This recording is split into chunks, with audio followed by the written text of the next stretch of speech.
Bonjour Anne.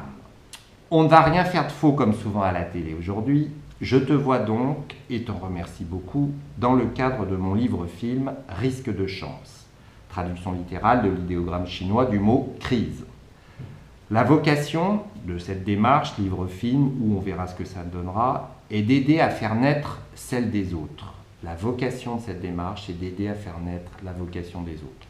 Le cœur du message, c'est « Rien ne peut empêcher ta contribution au monde, mais sais-tu quelle est-elle » L'histoire, ça sera la mienne et les vôtres, partagées en résilience.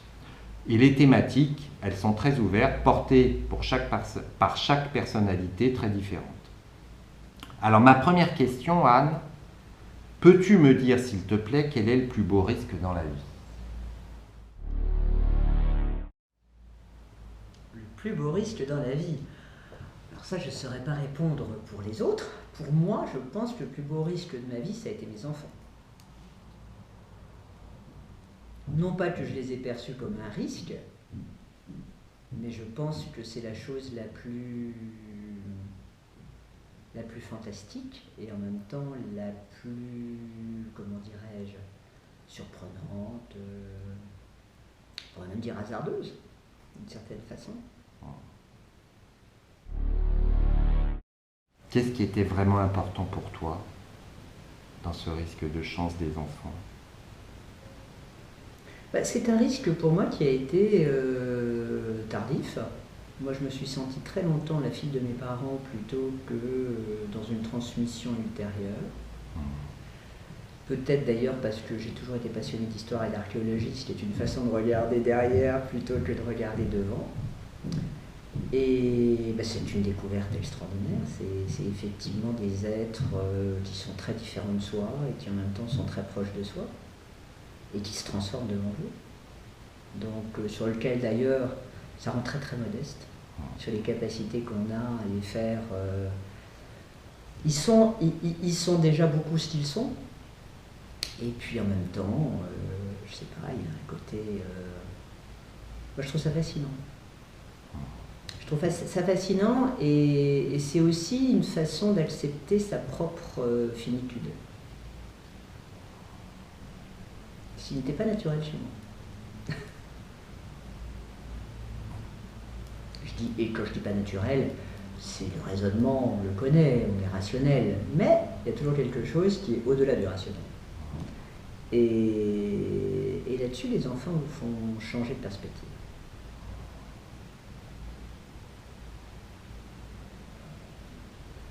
Alors, je te surprends peut-être, parce que tu te serais attendu à ce que je parle de sujets professionnels.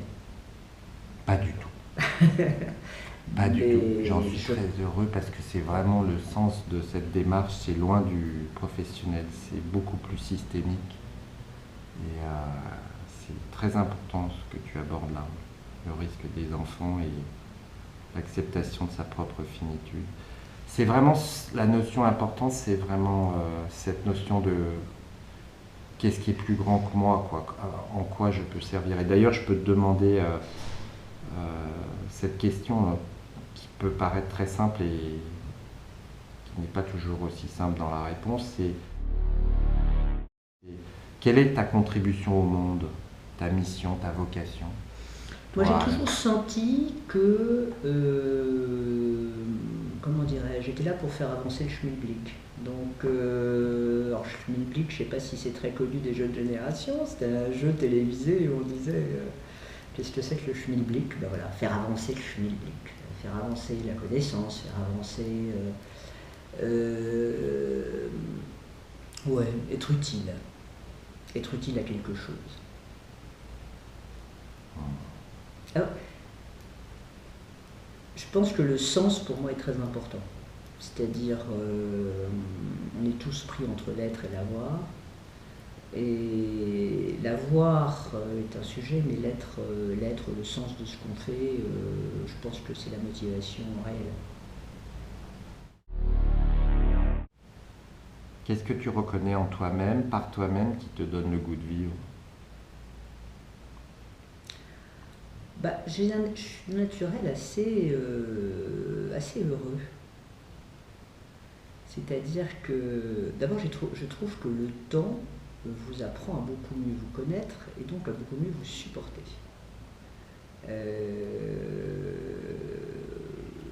Finalement, 20 ans, le plus bel âge du monde, je ne suis pas tout à fait d'accord.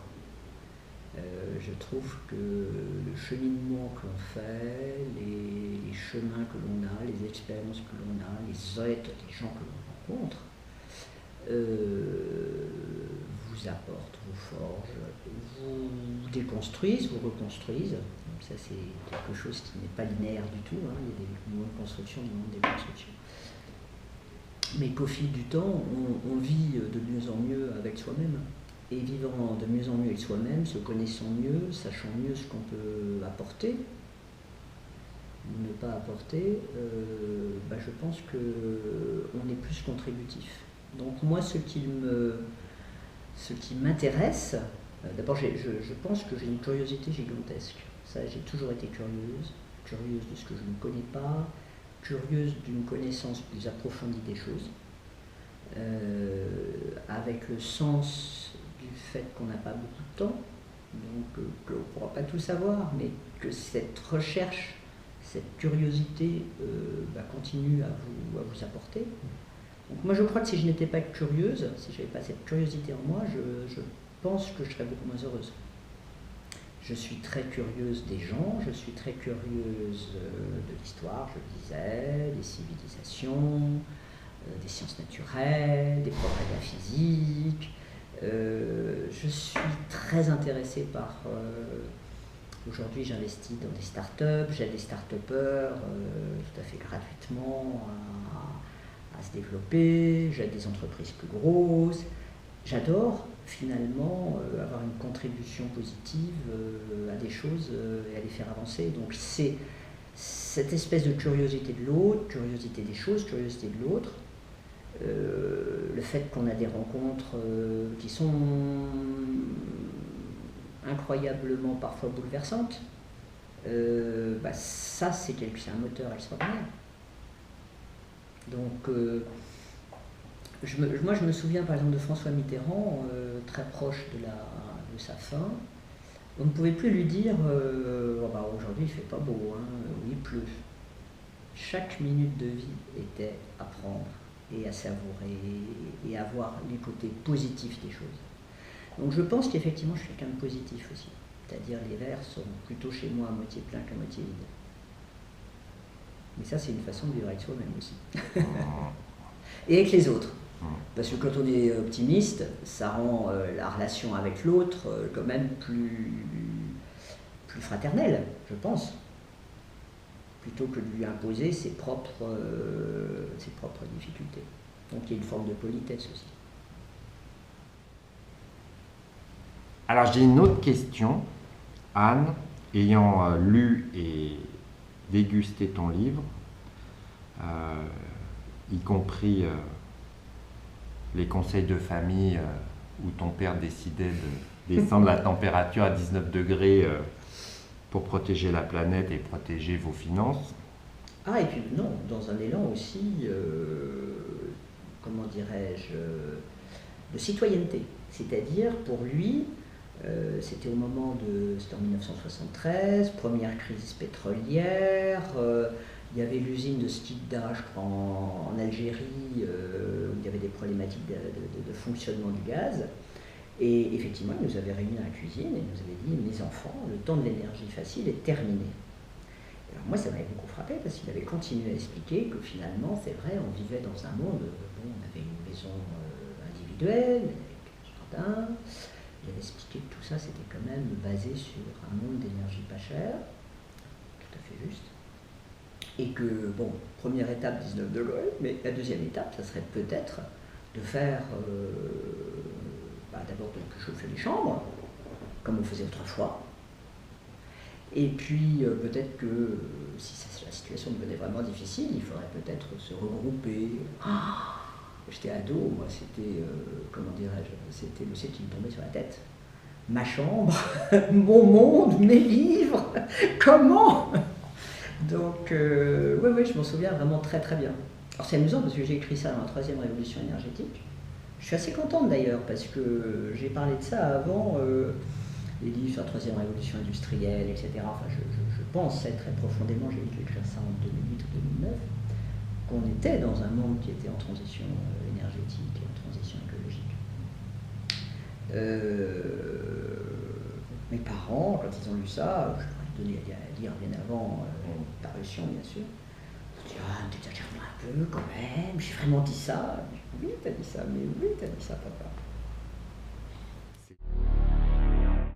Et dans un autre de tes livres, ça m'a amené à une deuxième question sur les livres qui était: faut-il résister dans la vie, Anne? Bah, moi, je suis quelqu'un qui. Oui, je suis un peu. Il y a des choses.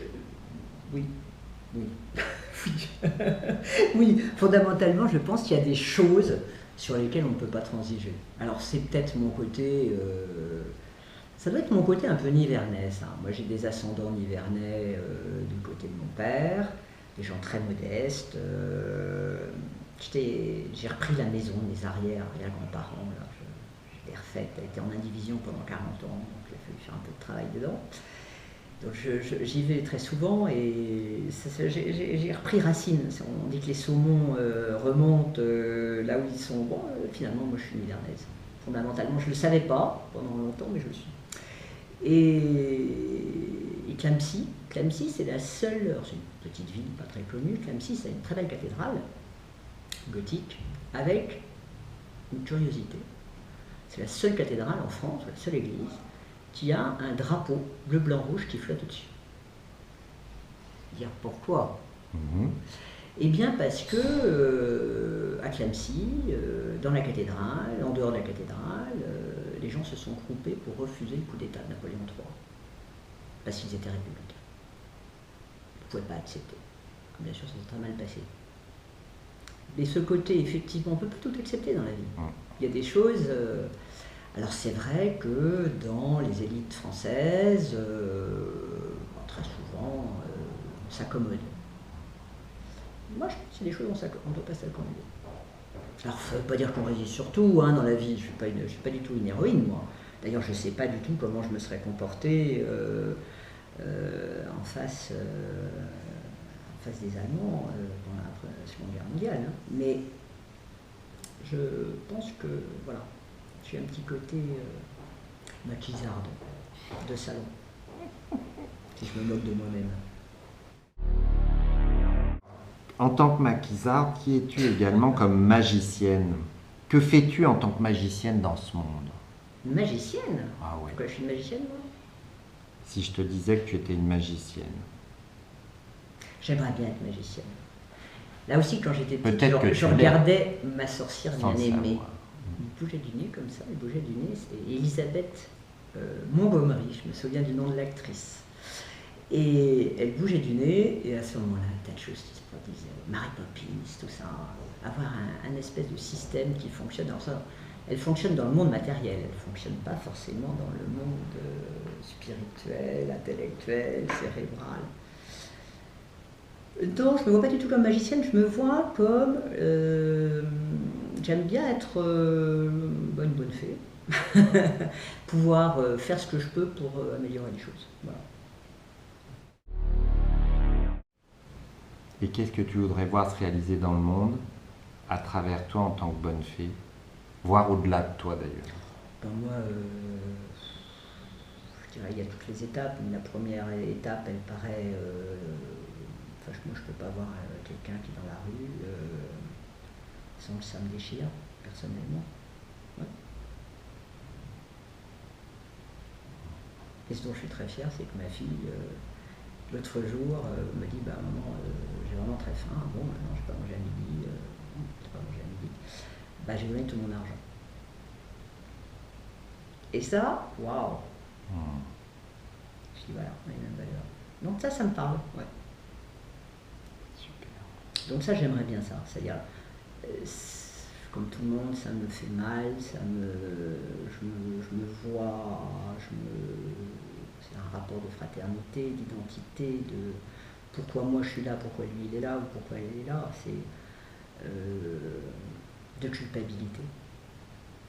De culpabilité parce que c'est possible. Mais je vais te dire un truc que je crois n'avoir jamais dit. Quand j'étais à l'Élysée, c'était un truc qui était encore plus terrible. Parce que il y avait voilà, la distance entre quelqu'un qui est dans la rue et... C'est dur. C'est pas dur pour nous, c'est dur pour moi, non, parce que c'est dur pour les gens qui le sont. Mais ça, j'ai une sensibilité exacerbée. J'ai une mère assistante sociale qui m'a aussi élevé. Il y a une passation générationnelle. Voilà. Dans l'attention à l'autre. Dans l'autre qui va mal. Partages-tu la vision de Jean Vanier, avec qui j'ai eu la grâce de partager déjà ce parcours de risque de chance? Jean Vanier, il a écrit un livre et il dit que chaque personne est une histoire sacrée. Pour moi, chaque personne est sacrée. Moi, on parlait de fraternité, je crois que c'est... Oui, chaque personne est un autre moi-même. Un autre moi-même, non, parce que c'est un territoire inconnu en même temps. Mais moi aussi, je me suis un peu inconnu à moi-même. Donc nous sommes des territoires connus, inconnus, à explorer. C'est ça que je trouve génial dans le fait d'avoir du temps qui s'est passé en moi, des expériences. C'est le fait de comprendre quand même beaucoup mieux qui je suis, mais aussi un peu ce que sont les autres. Et donc moi, autant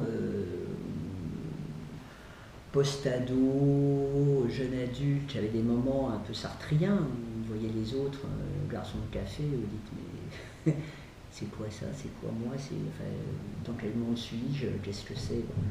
Là, j'ai de moins en moins ce sentiment-là, j'ai un sentiment beaucoup plus inclusif et donc beaucoup plus chaleureux. Et je pense que la relation aussi aux autres, elle passe pour moi par l'expérience de la mort des autres, qui me sont très chers. Et ça m'a fait beaucoup évoluer aussi.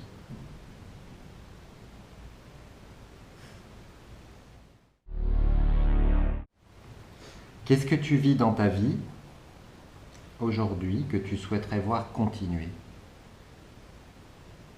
Beaucoup de choses. Beaucoup de choses. Moi, je suis quelqu'un qui aime bien la continuité, donc non, je suis heureuse dans ma vie. Moi, j'ai pas d'envie de changements brutaux. Anne, as-tu un défaut dont tu souffres? J'ai beaucoup de défauts dont je souffre. Mais comme je disais tout à l'heure, les défauts, on en souffre, mais on se dévore moins avec. Puis on essaie d'y remédier. Bien sûr, j'ai plein de défauts, moi, je sais pas. Oui, mais je les identifie, je les vois, je les cerne. Oui, j'ai plein de défauts, bien sûr. Et est-ce que tu penses qu'il y a une intention positive? Mon défaut principal. Celui que tu veux, tu choisis, si tu veux en livrer un. En fait, ce qui m'intéresse plus d'ailleurs, c'est l'intention positive qu'il y a derrière ce défaut. Tu vois, moi je te disais tout à l'heure que mon élection ignatienne, c'était humble et doux de cœur malgré mes oppositions au monde. Donc mes oppositions au monde, je sais qu'elles sont un défaut, mais je sais que c'est mon combat aussi pour faire ce chemin et apporter par ailleurs du bien. Pour être en interaction avec le monde. Ouais. Moi, je ne sais pas si c'est un défaut ou une qualité, j'ai une forme d'indifférence, mais profonde, à tout ce qui est très négatif. Ce qui peut être dangereux. Je ne me laisse pas atteindre par les êtres négatifs. Mais en même temps, ça... Je sais pas, défaut. Mais j'ai des défauts initiaux que j'ai... j'étais très timide, je le suis moins. J'étais très sauvage, je le suis moins. J'avais très peur qu'on me change, j'ai moins peur qu'on me change moi, je me suis beaucoup plus ouverte, je progresse, Mais c'est pour ça que je trouve que Moi, j'ai pas du tout le sentiment que le temps vous abîme. Alors, c'est dommage, parce que finalement, ça va s'arrêter avant que j'ai terminé la mue. La mue de la chenille. Est-ce que tu as des mentors et quel message te portent-ils dans ce monde ou ailleurs Moi, j'ai eu beaucoup de chance de rencontrer des gens qui m'ont énormément aidé et qui ont eu un regard bienveillant sur moi. Des gens très différents. Et ce regard bienveillant, j'essaie de l'avoir sur les autres, sur d'autres, que j'essaie d'aider. C'est-à-dire, je pense que quelqu'un qui vous regarde de manière bienveillante et qui finalement vous envoie le message c'est possible, tu peux le faire, c'est le plus gros cadeau qu'on puisse faire à quelqu'un. Alors, moi, j'ai eu beaucoup de chance parce que des gens très différents m'ont fait ce cadeau et continuent à me faire ce cadeau. Mon devoir, c'est de le faire à d'autres. Tu peux nous en confier quelques-uns ou tu préfères les garder pour toi? Les mentors que j'ai eus? Oui. Oh, il y en a qui sont connus, hein, Robert Pistre, Raymond Lévy, François Mitterrand, Serge Curuc. Moi, j'ai eu de la chance. J'ai eu beaucoup de chance, parce que c'était des gens très différents, qui n'étaient pas forcément spontanément toujours bienveillants, et qui qui ont cru en moi. Donc ça, c'est quelque chose qui me porte. Moi, je crois que finalement, dans un être humain, en fonction de la façon dont on le regarde, la façon dont on lui donne confiance ou pas, il va donner des choses totalement différentes. Mais on le voit très bien aujourd'hui. Moi, je suis très frappé par la différence de productivité, si on peut appeler ainsi, entre certaines grandes entreprises et puis des entreprises plus petites, des start-up, où les gens se donnent totalement. Il faut qu'ils se donnent pour de bonnes raisons. Et c'est dire que ça vaille la peine. En parlant de dons, ta vie est-elle un stage d'amour comme la mienne ici-bas? Un stage d'amour? Oh non, j'irai pas jusque-là. J'aimerais bien. J'aimerais bien. Mais globalement, c'est comme ça quand même que je rêve cette vie. D'amour et de connaissance. La connaissance est un sujet très important pour moi. La culture est un élément très important pour moi. Savoir, connaître, comprendre, analyser. Je reviens à la curiosité. Un monde où il n'y aurait rien à découvrir et à apprendre serait un monde pour moi beaucoup moins intéressant. En conclusion, faut-il tout oser demander dans la vie, Anne? Oui, certainement, mais c'est pas du tout que ça n'a pas du tout été ça ma démarche. Moi, j'étais pleine de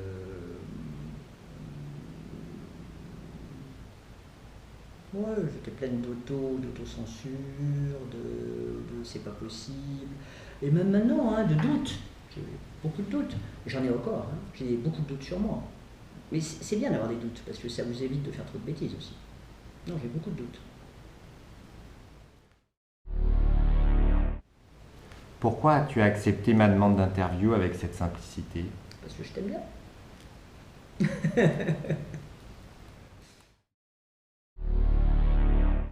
Donc c'est quoi le plus beau risque dans la vie en un mot?